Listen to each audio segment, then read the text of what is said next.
Hi, I'm Ben Futa, host of PBS Wisconsin's online gardening series, Let's Grow Stuff. Welcome to this year's virtual Wisconsin Garden and Landscape Expo. I hope you'll enjoy this special educational presentation, and remember, you can leave your questions for our presenter at any time by typing them into the chat, and we'll ask them in a live Q&A at the end of the session. Also, don't forget to stick around and check out everything this virtual event has to offer. From inspiring garden tours to an interactive exhibitor mall, there's something for everyone. And thanks for joining us. Now please enjoy the show.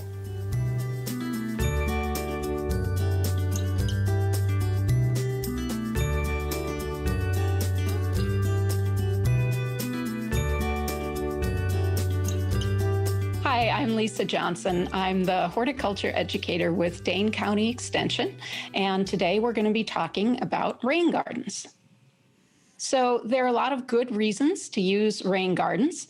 They do prevent excess runoff that carries soil nutrients, particularly phosphorus, away. And we want to try and make sure to capture as much water as we can on the property so that it doesn't run off and carry those nutrients down into our lakes and other places we don't want them to be. Another good reason to use rain gardens is that they can provide a really nice, diverse garden area that supports pollinators and birds and is lovely to look at as well. Now, one thing you do need to think about, though, is that rain gardens are only able to work in areas where there is actually runoff. So if you have just a flat area, that isn't going to work very well. So some places that you can build your rain gardens are where there's a downspout. You can put them where there is water running downhill, as in this picture. We put one in at the Dane County Extension teaching garden where we had a swale, so you can actually see that both sides there are curved. And you can also use rain gardens in median strips. Of course, you do need the permission of the city. The other place that you can build rain gardens are in planting islands in parking lots. And you see a lot of these being used nowadays. They're a great way to keep water off the parking lot and not have to worry about using so much salt during the winter because more of the water will drain off. So, siting your rain garden at home. You need to make sure that your rain garden is at least 10 feet from your foundation. And you want it to be integrated somewhat with your landscaping style. So if you have a fairly informal style, most rain garden plants will work quite well for you. But if you have a more formal style, you might need to be a little bit more careful in choosing the plants, but there are still plenty of rain garden plants that will work well. Sunny or partly sunny areas are best, although there are certainly some rain garden plants that will work in partial shade, and we'll talk a little bit about those later. Then you want to make sure that the water in the area that you're going to build your rain garden doesn't pool for long periods of time. It needs to drain out in 3 to 5 days. And even though we said the site should not be completely flat, you don't want a real heavy slope on the site either, because that's just an invitation for erosion. And then one last thing, don't put it over the septic system. So how do you size your rain garden? This is one of the most important parts in building a rain garden, because you want to make sure that it's big enough to capture the rainwater, but not so big that it is going to not fit into your landscape. So you want to make sure that you've got it properly sized. And so there are some questions you need to ask yourself. First of all, and the most important, is what type of soil do I have? Then you want to ask, how big is that area that's going to be draining? And there's ways that you can try and figure that out. Then you need to ask, what is the slope? And there's a mathematical way you can figure that out too. And then what's the best size to fit my yard? Keep in mind that the smaller your area is, the deeper you're going to need to dig your rain garden so that it can hold enough water. So ways that you would calculate your drainage area. If it is coming off of a downspout, and a lot of us do put rain gardens near the downspout, is that you want to figure out what the area of roof is that's closest to that downspout. So that will tell you where your major runoff comes from. And so in this case, we're looking at the length of a house that is 100 feet long, and the width of the house is 20 feet long in our example here. So you would just multiply your length times your width, and you get your square footage. And then because that was your whole house, you're really only going to be looking at that quarter. So you end up with 500 square feet of area that drains into the rain garden. Now, you need to figure out your soil type. What you can do is you can certainly take a soil sample and send it to the soil lab up in Marshfield, the UW Soil Lab. But you can also do kind of a quick and dirty measurement on your own. So the thing with soil types is that the higher the infiltration rate, the higher that it soaks into the soil, the smaller your rain garden needs to be. But if you have a heavy clay soil, it's going to hang around a lot longer. So you need to make sure that that rain garden is big enough to accommodate that water hanging around longer. So if you had a sandy soil, for example, the infiltration rate on that is about 2.5 inches of water per hour. If you have a silty soil, then you're looking at more like a half an inch an hour. And if you're looking at a clay soil, it can be 0.3 inches per hour. So how are you going to figure that out? Well, so some things that you can do is, again, the soil sample is the best way to do it, sending to the soil lab, but you can also kind of get an idea just by rubbing the soil between your fingers, like we used to do in the Soils 101 course that I took. If the soil feels kind of gritty and coarse, then it's probably a sandy soil. If it feels kind of silky and smooth but not sticky, then it's probably a silty soil. And if it's very sticky and clumpy, and when you rub your thumb against your finger, the soil kind of forms a ribbon, then it might be a clay soil. So those are all important things to know. But again, the best thing to do is have that soil analyzed at the UW Soils Lab. One more thing that you can try and do is run what's called a perk test, a percolation test, to determine that infiltration rate. And you can do that with a fancy item that's called an infiltrameter. I never say that right, infiltrameter. And this particular piece of equipment can be just as easily done with a coffee can with the bottom cut out, or inexpensive like ice cream bucket with the bottom cut out. Basically, what you're trying to do is to figure out how long it takes for a specific amount of water to sink into your soil. So you can do your test then by digging 6 to 12 inch deep hole, letting it fill with water, letting it drain, and refilling it. And the second time, that's when you time it to see how far that water goes down. So what you want to do is have a little measuring stick in that hole so that you can measure how many inches that water's going to go down. Okay, so now we determine the size of your drainage area. And you can see here from the photo, we've got a rain garden, a couple of them that we have the length and width figured out. We have them sited. In this example, it's less than 30 feet from the downspout. And then there's another rain garden lower in the picture that is closer to the downspout. So if your rain garden is less than 30 feet, there's going to be a table on the next slide that I'll show you. It's table 1 that you use. And if it is more than 30 feet, then you use table 2. Okay, so here are table 1 and table 2.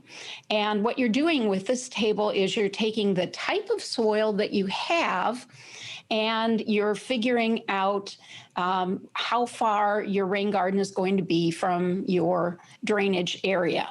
And so based on that, this tells you how deep you need to make your rain garden. And so this is kind of a good guide to use. So, for example, if your drainage area think about that roof that we were looking at, 500 square feet, and let's say we had a silty soil and it is less than 30 feet from the downspout, then you have 125 square foot rain garden. And another example, in the same less than 30 feet, if you have a clay soil, then you can see how much bigger you need to make that rain garden to accommodate all of that runoff that's going to be hanging around longer because your soil is more clay. So then your rain garden is going to be a balance between how big your drainage area is, what your slope is, and we're going to talk about that next, and what your soil type is. So that will help you figure out your desired size. So here's a slope. Now you can figure out your slope really easily by using a stake and a string. Pretty low tech here. So what you're doing here, you can see in the photo that we've got a 5% slope. They measured it over a 10-foot area, and it's just figuring out the rise over the run. And so you can see here we have, you've got the string stretched straight across, and once you figure out what your slope is, then you figure out where you need to do your digging. So now we'll talk about the really fun part, which is the rain garden plants. And rain garden plants need to be able to tolerate both wet and dry conditions because they're going to obviously get both of that. Rain garden plants are best if they are ones that have a really deep root system. So a lot of times our native prairie and savanna plants are used because they produce really long root systems. And they have to be plants that will tolerate adverse soil because we know that a lot of our soils are heavy compacted clay, for example. So I have written here a few different sites that you can go to that will give you some examples of different rain garden plants. However, I am going to also talk about some of them. In Dane County, we also have a cost share program that you can find online that is Plant Dane. And that one should help you with cost of rain gardens in areas like school gardens. So here's an example of what this might look like. You can see the downspout, and we've got the rain garden situated 10 feet away from the foundation, and in this case, less than 30 feet from the drainage area, which is the downspout. And you can see the uphill part and the downhill part. Now, you need to build a berm if it's on a slope with a downhill part because that's where it needs to be highest so that your water doesn't spill out. Now, some people like to put in a little drainage area, a little kind of escape valve, just in case it does get filled up so that it doesn't spill over but goes directly where you're wanting it to go. So that berm is really important then on the downhill part. Okay, so some rain garden plants then. We have one of my favorites, one of my favorite types of milkweed, swamp milkweed. It's a fairly tall plant, but you can pinch it back in usually June, and that will help keep it a little bit shorter and a little bit denser and more branched. But this is a great one for milkweeds. And if you are going to pinch it back, I would do it as early as you can in June. But this is not like the common milkweed that runs all over the place. This one grows in a clump. Now, certainly milkweeds do produce seeds, so you need to be careful to take some of those seed heads away if you're starting to get a lot of seedlings. There are all kinds of different native sedges that you can use. Sedges are grass-looking type plants. They're not actually grasses, but they appear like grasses. But they are suited really well to growing in wet areas. So bristly sedge, you can see it has a really cool seed head on it. So that's one reason I like this one. It's also, fairly, as far as sedges go, petite plant in that it doesn't get much taller than 1 to 2 feet. That one's also a clumper. And then rose turtlehead. This is called turtlehead because supposedly the flowers are the shape of a turtle's head if turtles were pink. And this is a great plant that grows natively in wet prairie areas. And it will also, though, take regular soil moisture. So it's a great plant to use in rain gardens. It's very sturdy. And a cool thing is that it blooms in September when most other things are done blooming. And so it's really nice to have that extra color at the end of the year on something that isn't an aster. Really nice glossy leaves as well. Now, this does tend to spread and form colonies. So if it starts to overwhelm your other plants in the rain garden, you may need to do a little bit of division and take some of it out. Then Joe Pyeweed, this is one of our natives. Now, our native gets to be 6 to 8, even maybe taller feet tall. So a lot of people don't like to grow that one just because it gets so massive. So I've got a solution for that. It's a dwarf Joe Pyeweed. And this one usually grows about 4 to 6 feet. There are a few different varieties. The one we have in our teaching garden is called Phantom. They all look very similar to the native variety, but again, they're just a little bit shorter. And the butterflies love them. So they're a really great plant to put in your rain garden. Rattlesnake master. Now, this is another cool native Wisconsin plant. And you'll notice that it's zone 3. So even those of you in the top part of the state can grow this plant.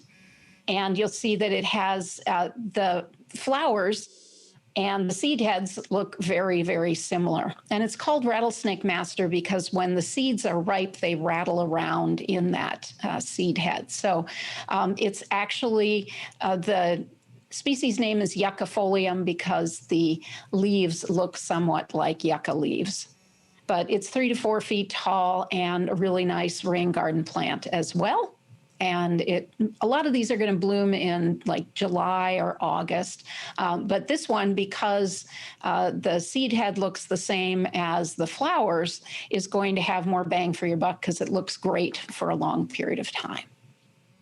Many different species of Liatris will work well in your rain garden. You just need to make sure that it isn't one of the species that likes to grow in sandy prairie soils. You need to have one that is going to better tolerate being periodically flooded in your rain garden. So rough blazing star Liatris aspera is one of those. And again, it's a great magnet for butterflies. When this blooms in the teaching garden, we see butterflies all over the place. So this one has a really long bloom period as well. Now, if you have a more shady area, you might want to look at this native plant, which is great blue lobelia. And you can see it's got really lovely blue flowers in a spike. This is zone 4 too, so most areas of the state can grow it. And it's not too tall, but it's more than a foot tall. So most of these plants, of course, are going to be between 2 to 4 feet tall. And this one works really well for rain gardens. You can grow all kinds of prairie grasses in rain gardens, but little blue stem is particularly well adapted. So that's the one that I usually recommend. It is a bit smaller than some of our others, and it is a clumper, unlike something like big blue stem, which forms a sod. And that one would probably tend to take over your rain garden. Little blue stem is a little bit less aggressive. And some people like to put it around the edge of the berm. So this would be one of the plants that needs less water, so it's a good place to put it around the edge.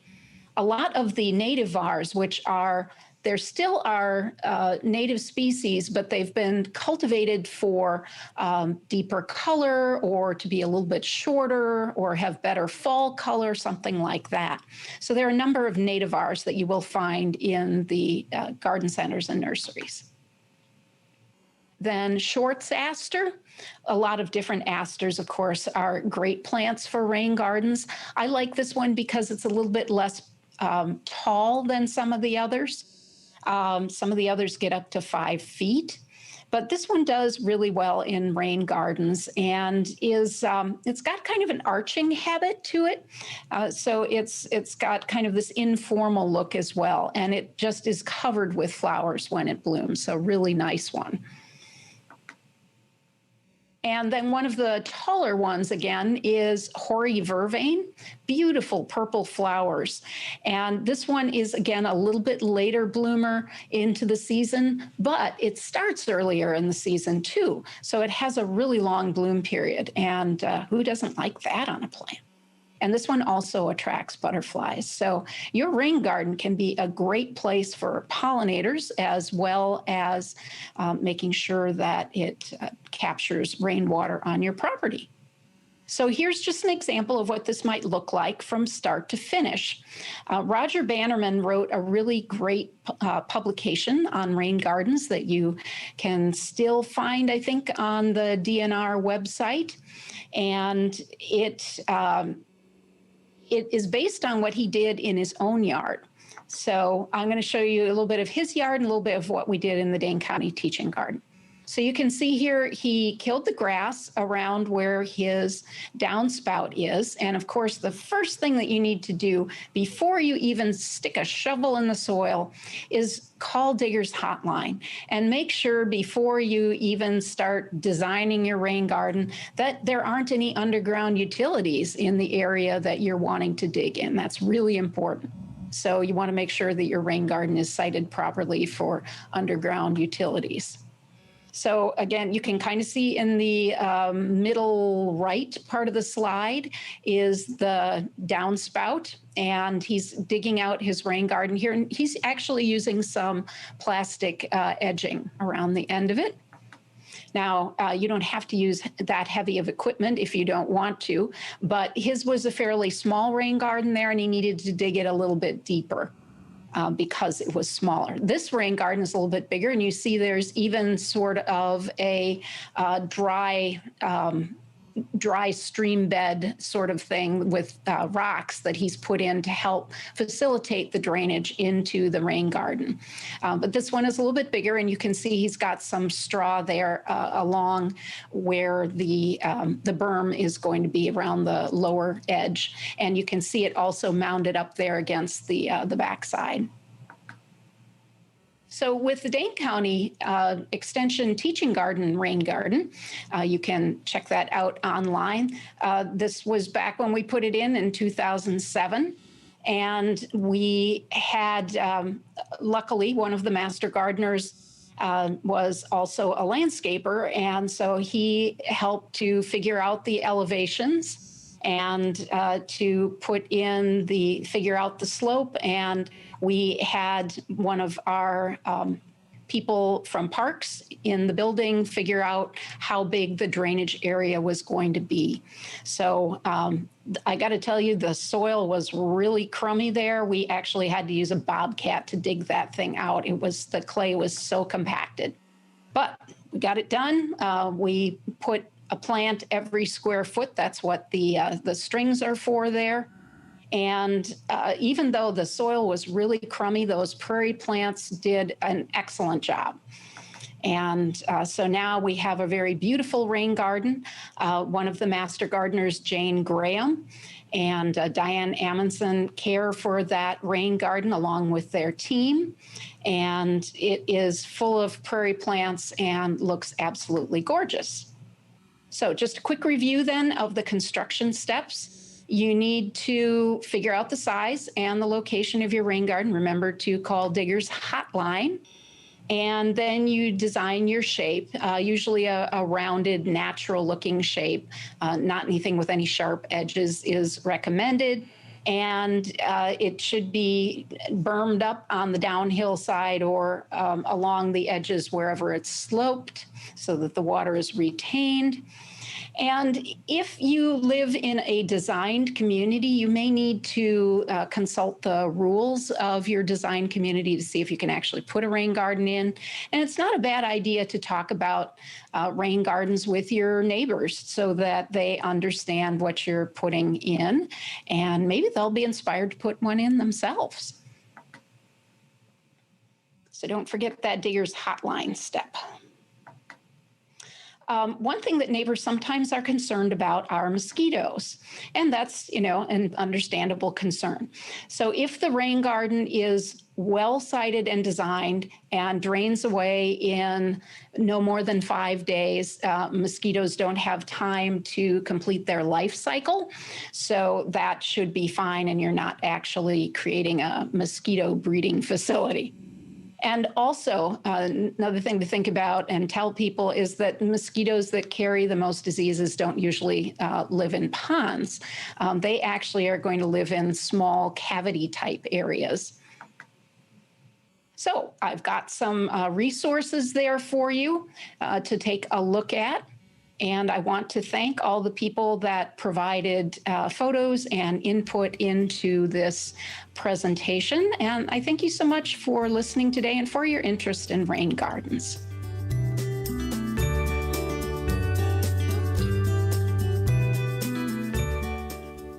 Hi, I'm Ben Futa, host of Let's Grow Stuff. Well, we just finished learning about how to create our very own rain garden at home, and Lisa is joining us now live to answer the questions that you all have been sending in during her presentation. Now, as a reminder, you can keep asking questions here as we're chatting, no matter where you're watching, whether it's on Facebook, YouTube, or in the live stream chat itself. And also don't forget that this presentation is recorded and will be available to watch later. So if you have questions about plants or other resources, you'll be able to go back and review this presentation for free anytime, either online at wigardenexpo.com/schedule or any of the other platforms where you might be watching. So with that, Lisa, thank you so much for joining us today. We appreciate it. Thanks for having me.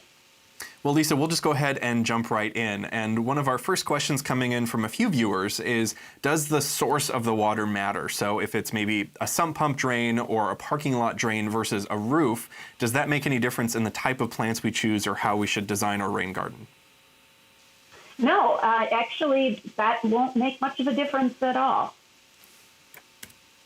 Excellent. That's great to hear. That's a pretty quick answer. That's not a bad thing at all. And Kim is wondering, so you mentioned the teaching garden, and she's curious where that's located, but also is the public welcome to visit? Is that something that's open for folks to visit? Absolutely, yes. The teaching garden is definitely open for folks to visit. And in fact, you can even take a kind of virtual tour of it right now in the middle of winter by going to the Dane County Extension website. If you just put into your browser Dane County Extension, and when it comes up, there is a tab that says Teaching Garden, and it gives you a list of all the 12 different garden areas and the plants that are in it. And if you click on the garden area, it will show you each plant and all its vital statistics, when it blooms, how tall it gets, and lots of handy things like that. We are on the east side of Madison, just off of Stoughton Road, and very close to Agriculture Drive. Perfect. So Teresa from Black Creek is wondering, she knows that there are some communities out west especially that have restrictions that prevent the collection of rainwater or things like that. Are you aware of anything in this area that people would need to be mindful of in that regard? I'm not aware of anything in this area that would be a problem, but I did mention for some designed communities that you might have to ask permission about putting one in. And certainly if you were doing anything on public property, which would include the terrace in front of your house, some communities do actually allow rain gardens in terraces, but it's something you'd have to ask permission for. So one of our viewers is wondering, how do rain gardens handle drought? If there's a season where we just have a prolonged stretch with no rain, Should we plan to take any extra steps to protect or care for these plants in those drier moments? Sure, that's a great question. Most of the rain garden plants we choose because they are able to handle both droughty conditions and being flooded periodically. So if they are mostly native prairie plants, that shouldn't be an issue. However, the first couple of years while they are getting established, you probably will want to make sure that they get at least an inch of water a week. So as you talked about soil and knowing your soil profile before you really get started. Should we think about amending soil in any way? Are rain gardens something that we want to change our soil before we plant, or really is it best to just work with what we have? Yeah, you should definitely work with what you have. One of the great things that prairie plants can do with rain gardens is create these channels for infiltration because they have such powerful root systems. As they become established, over time, the rain garden will become more and more functional. We started our rain garden with little tiny plugs because that was, we got some donations for one thing, but it was also a lot more financially feasible. And so it took a few years before the rain garden really got into its own. And the first few years, you do have to do a lot of vigilant weeding, especially if you're starting with small plugs. So Susan has a question about sort of getting the rain garden and downspout connection really working, and she's wondering, at the end of her downspout extension, does she need to dig a ditch or line it with gravel in any way to reach that 10-foot distance, or could it just sort of run through the grass? Sort of what might you recommend for that? Yeah, that's a really good question. And it's partly going to depend on your situation, but what some people will do is they'll run a pipe underground. You can certainly make a sort of dry creek bed by creating a kind of a small ditch. I shouldn't really use the word ditch because I think of that as being much bigger, but a depression that leads down into the rain garden and then lining that with rocks. That will help not only channel the flow, but it will help slow it down a little bit. And I guess I wouldn't just leave it in grass because part of the reason you're putting in your rain garden is to prevent erosion, right? And if you just leave it in grass, you might still end up with some problems that way, especially if it's downhill. Totally. So Karen is wondering, is there a difference between a rain garden and a swale? Well, yes. The swale is mostly planted with grasses, and it still has the same kind of goal in channeling water. We have what we did with our rain garden at the teaching garden is it actually was a swale. And so it was designed to kind of channel off the water into a ditch area. So we just dug it out a little bit and had a berm so that we were able to capture the water that came through that swale.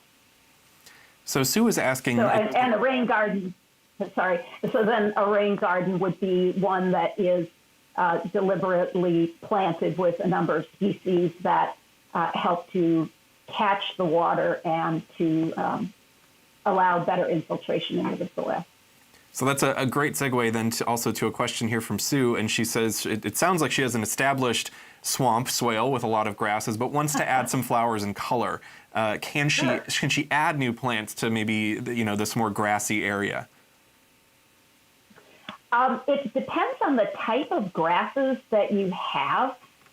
Hopefully they're native grasses and not something like, reed canary grass. If it's reed canary grass, that's a pretty darn aggressive species, and so you might have trouble getting things established. So I would try and find out what your species mix is. Often the grasses tend to be more aggressive than forbs anyway, and forbs would be the flowering plants that you would find on a prairie. So I would say give it a shot, but don't invest a whole lot with a whole lot of plants until you see how well they compete, because it may be that you need to do something in thinning out those grasses. So we have a few questions from viewers coming in as well about long-term maintenance. So are there ways that we should plan to maintain a rain garden differently than maybe a conventional garden space? So if you're out in the country somewhere or you're someplace that you can burn and you're using prairie plants in your rain garden, that would be a great little spot to do a controlled burn. If not, then that's fine too. Just, do the same thing that you would do with your regular perennial garden, which is to cut down things either in the fall or if you like to leave seed heads up for the birds, do it in spring. What will happen over time is that if you just totally leave it go and leave the plants to duke it out among themselves, the ones that tend to seed the more or are the most aggressive will tend to become the dominant species. So it's often up to you to referee and make sure that everybody plays nice. They're in a confined space. So just like in your regular garden, you have plants that are a little more aggressive, some that aren't quite so aggressive. And so you just kind of do some selective removal of certain things. I would say, though, that, again, the first few years, you do need to be pretty vigilant about weeds because you can end up with a weedy mess in your garden pretty easily. A word I always like to go back to for especially naturalistic landscapes, edit. So always, so especially as they get involved, they're always, like you said, those things that are just maybe a little happier than others, depending on where you're growing. So April has a question about putting a rain garden next to, or in an area where maybe there's some tree roots around an established tree. Is this a good idea for a site, or should she maybe think about a different site? You might want to think about a different site depending on the type of tree. If it's around a silver maple, you probably are going to get a lot of silver maple roots ending up in that rain garden, and it might not be very much of a water collection facility because silver maples are such water pigs. However, silver maples are a river bottom species, so they are very used to the flood and non-flood sorts of stages, but things like oaks are very, very sensitive to grade changes, so I definitely wouldn't want to do that around oaks. So Carl, a savvy viewer, noticed your comment of don't dig in around a septic field. That is a no-no. But if he's not digging, could he still plant native plants on top of a septic field without digging in too deep? Is that okay? That should be okay if you're seeding, for example, or you're putting small plugs. That shouldn't affect that at all. Now you want to be careful about species. Like you probably wouldn't want to put in a willow or something like that. But if you wanted to put in some of the species we've talked about in the presentation, that should be fine. And Karen is wondering, is it okay to mulch a rain garden? Is that something that we can do with this type of gardening, or should do? Yeah, the first couple of years it doesn't hurt, but what tends to happen is if you have a fairly fast flow, is that stuff is going to float. So it may not be particularly useful, but the first couple of years when you're trying to keep weeds down before the plants fill in, it's not the worst idea. That's what we ended up doing the first couple of years because we were having trouble keeping up with the weeds. Now, of course, that our rain garden is mature and I have such an awesome team taking care of it, that's not something that I need to worry about is having to mulch. Now, if someone is maybe starting a rain garden on a budget, and would you advise sowing seeds directly, again, given the nature of it being a water collecting space, or are transplants really the best way to go? So maybe starting transplants in a separate location and then planting later, but thinking about sort of the budget in mind. Yeah, certainly. You could start your seeds if you wanted. A lot of these plants could be started with the winter sown method, which you can do this time of year, and that's winter, SOWN, and there is a website you can go to, wintersown.org.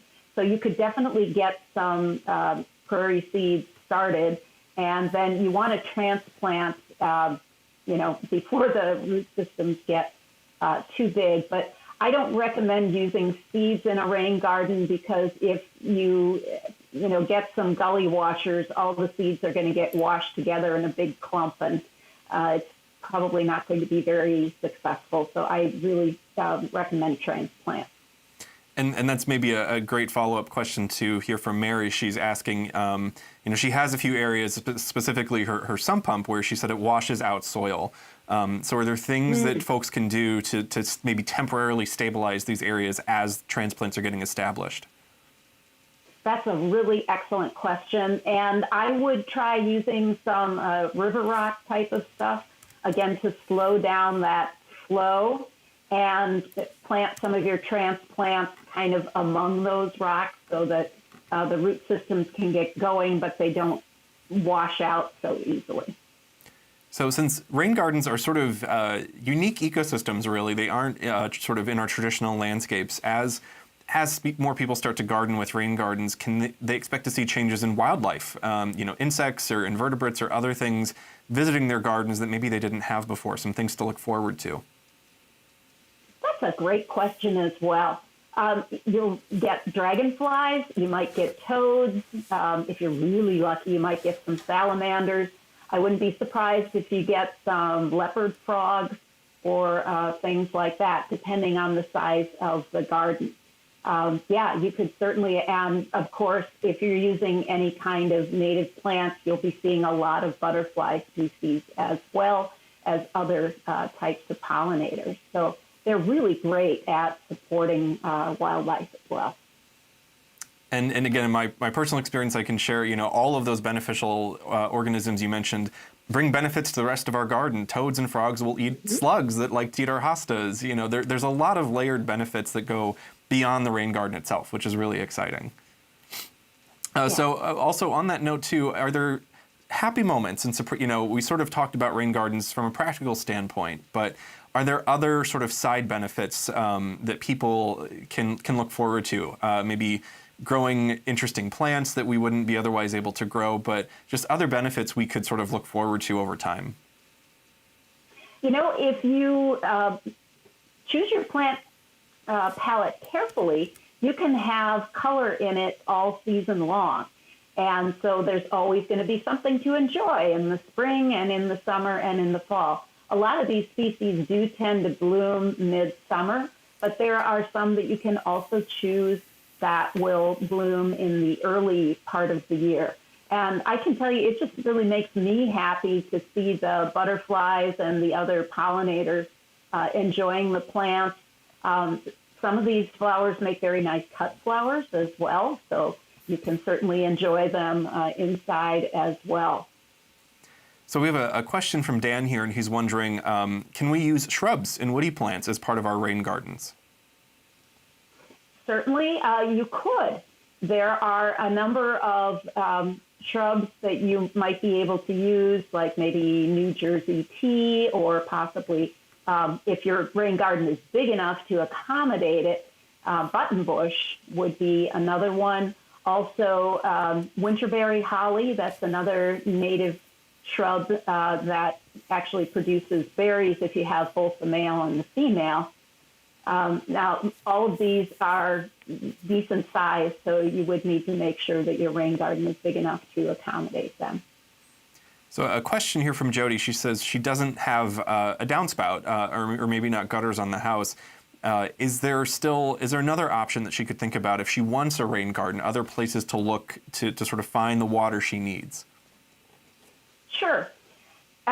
Any, low spot in your yard should work for that, where you already have a little bit of that going, but you don't want a place where water sits for a long period of time, because that's kind of a red flag that, it doesn't drain well enough here. On the other hand, our rain garden at the Teaching Garden, I told you about our struggle to actually dig it out. We had to get a darn bobcat, or I venture to say we'd still be out there with pickaxes. It did. It took them, the plants about 3 years to start to get established. I was worried these little poor little tender things weren't going to make it because they were so small with that heavy clay, but they did. And they infiltrated very nicely. They're very determined prairie plants. So, yeah, I think you could probably find that somewhere on your property. Heavily sloped areas, though, that are really strong slopes are maybe not the best area, because then you're just encouraging more runoff. You might need to do some actual grading to accommodate that kind of problem.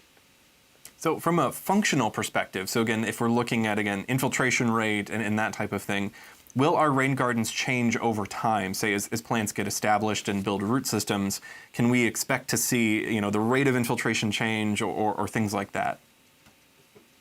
Yeah, good question. And yes, the rate of infiltration does definitely change over time, especially if your plants, when you put them in, are fairly small. The rain is going to stay in that rain garden area for a few days longer than it will once the garden gets established and you get more plant roots going there. Well, Lisa, we're coming into our final minutes here, but we covered a lot of really excellent information. Where can folks go to keep, you shared some resources at the end of your presentation, but again, if they, where can they either find you and reach out to you with questions, or just other general resources that you'd like to share? Sure. There is, if you type into your browser, Southeast Wisconsin Rain Garden, there is an extension website that I just came across recently that I was kind of surprised I didn't know about, but it's fairly comprehensive. It's an extension resource in the southeast part of the state, and it has, everything from a list of plants to other resources that you can use. And if you're wanting to get a hold of me, I'm fairly easy to find. I'm at the Dane County Extension Office, and you can send me an email, which is probably the easiest way to reach me right now, but you can also leave phone messages. Awesome. Well, Lisa, thank you so much again for joining us and sharing your expertise. Stephen wanted to leave a comment that awesome presentation as usual. Appreciates your sharing your knowledge and experience with all of us. So thank you for being with us today. Well, thanks, Ben. I appreciate that. Well, we're entering the final stretch of Expo here, but there is still more coming up yet today for everyone to enjoy and learn. Coming up right after this, of course, our exhibitor booths will continue their live streaming. We have more episodes of the Wisconsin Gardener coming your way this evening, and a special presentation about jumping worms. So there is still something to see and learn here. And again, if you have ideas for what we can cover in future episodes of Let's Grow Stuff, drop us a line at gardenexpo@pbswisconsin.org, and you never know, your idea might make it into one of our shows this year. Well, thank you all so much for joining us. Please stick around, and we'll see you soon.